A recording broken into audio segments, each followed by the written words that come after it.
So hi all, welcome to M S solution. ഇനി എന്തിന് വേറെ സൊല്യൂഷൻ. ഞാൻ നിങ്ങളുടെ സ്വന്തം മനുസാറാണ്. നമുക്ക് തുടങ്ങിയാലോ? എന്താ നമ്മൾ തുടങ്ങാൻ പോകുന്ന അറിയാവോ? വളരെ പ്രധാനപ്പെട്ട ഒരു കാര്യമാണ്.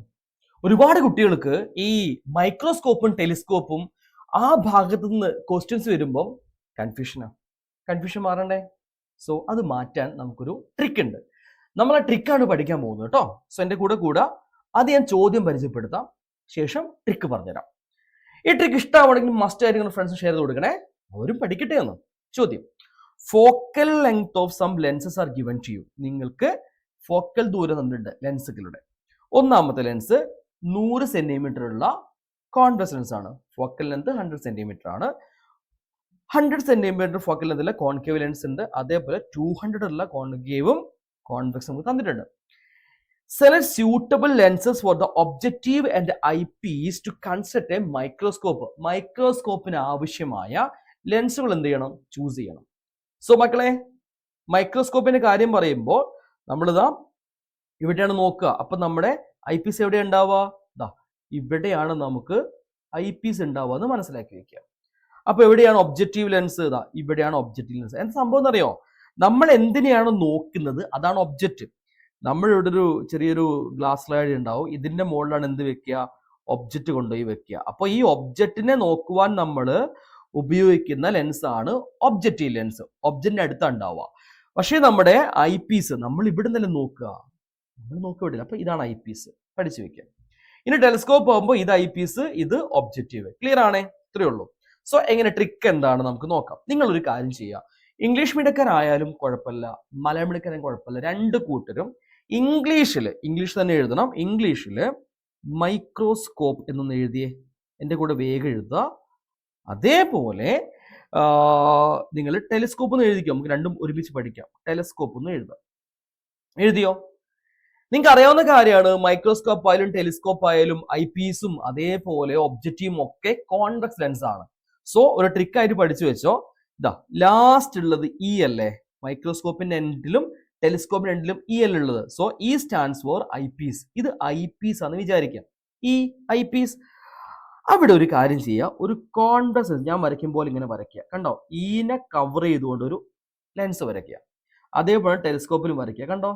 ഒരു കോൺവെക്സ് ലെൻസ് വരയ്ക്കുക, ഐ പീസിനെ കവർ ചെയ്ത്. ഇതാണ് നമ്മൾ ഐ പീസ് ആലോചിച്ച് വെക്കുക. ഇനി എന്താ നമ്മൾ ചെയ്യാൻ പോകുന്നത്? മൈക്രോസ്കോപ്പിന്റെ ഈ എഡ്ജിലല്ലേ നമ്മുടെ ഒബ്ജക്റ്റീവ് ഉണ്ടാവുക. ഇത് ഐ പീസ് ആണ്, ഇത് ഒബ്ജക്റ്റീവ് അല്ലേ? ഐ പീസ് ആണെങ്കിൽ ഒബ്ജക്റ്റീവ്. സോ ഈ മൈക്രോസ്കോപ്പിന്റെ എമ്മിട്ട് വരയ്ക്കുക, ഒരു ലെൻസ് വരയ്ക്കുക. നിങ്ങൾ വരയ്ക്കുമ്പോൾ തന്നെ മനസ്സിലാക്കാൻ സാധിക്കും, ഇപ്പൊ നമ്മൾ എമ്മിന് അത്യാവശ്യം വീതി ഉണ്ടടാ.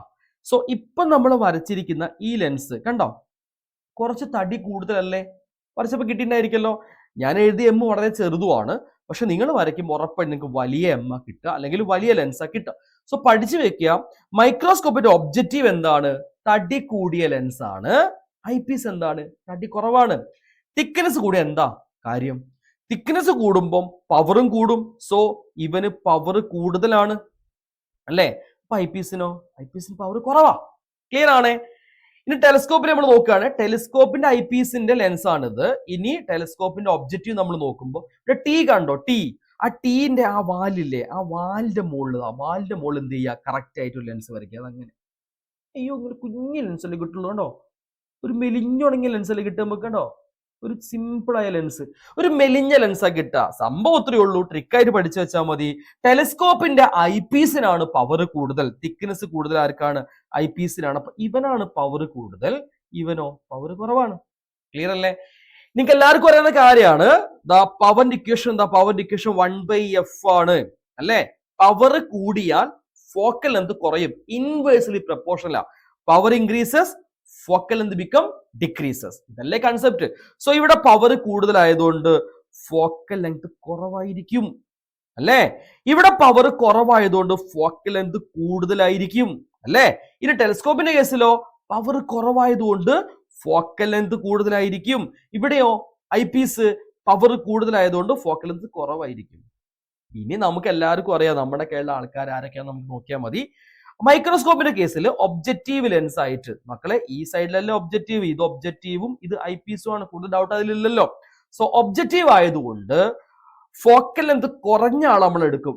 ആരാ കുറഞ്ഞ ആളിതാ ഫോക്കൽ ലെങ്ത് കുറഞ്ഞ കോൺവെക്സ് ലെൻസ് ഇതാണ് convex lens 100 centimetre focal length. അപ്പൊ നമ്മൾ ഇവിടെ ആരെ എടുക്കുക 100 സെന്റിമീറ്റർ ഉള്ള എ എന്ന ലെൻസ് നമ്മൾ എടുക്കുക. ശരിയല്ലേ? ഇനി ഇവിടെ ആകുമ്പോഴോ ഫോക്കൽ ലെങ്ത് കൂടിയ ആളാണ് ഐ പീസ്. അപ്പൊ നമ്മൾ ആരെടുക്കണം സി എടുക്കണം അല്ലേ? 200 അല്ല സി എടുക്കണം. സോ ഇത് 200 ഉള്ള ആൾ എടുക്കുന്നത് അത് സി ആണ്. കിട്ടിയല്ലോ? ക്ലിയർ അല്ലേ? ഇപ്പൊ നമ്മൾ ടെലിസ്കോപ്പ് കൂടി എഴുതി വെക്കണമെന്നുണ്ടെങ്കിൽ ഇവിടെ നമ്മൾ ഏതെടുക്കും ഫോക്കൽ ലെങ്ത് കൂടിയ ആള് 200 ഉള്ള ആള് സി എടുക്കുന്നു. ഇവിടെ ആരെടുക്കുന്നു എൻ എടുക്കുന്നു. ഇത്ര ഉള്ളൂ ഈ ട്രിക്ക്. സോ ഈ ട്രിക്ക് നിങ്ങൾക്ക് ഇഷ്ടമായി വിചാരിക്കുന്നു. ഇഷ്ടമായിട്ടുണ്ട് ഉറപ്പായിട്ട് നിങ്ങൾ എന്ത് ചെയ്യണം നമ്മുടെ ഫ്രണ്ട്സിനൊക്കെ ഷെയർ ചെയ്ത് കൊടുക്കുക. അതേപോലെ നമ്മുടെ ആ ഒരു ഇമേജ് ഇല്ലേ യെസ് ഇമോജി. സോ ആ ഒരു യെസ് ഇമോജി നിങ്ങൾ എവിടെ ഇടണം നമ്മുടെ കമന്റ് ബോക്സിൽ ഇടാം. ഓക്കെ, അല്ലെങ്കിൽ യെസ് യെസ് യെസ് എന്ന് കമന്റ് ചെയ്യണം. ക്ലിയർ ആണല്ലോ? സോ നമുക്ക് എന്ത് ചെയ്യാം നെക്സ്റ്റ് വീഡിയോ ആയിട്ട് പെട്ടെന്ന് തന്നെ കാണാം. സോ ബൈ മക്കളെ.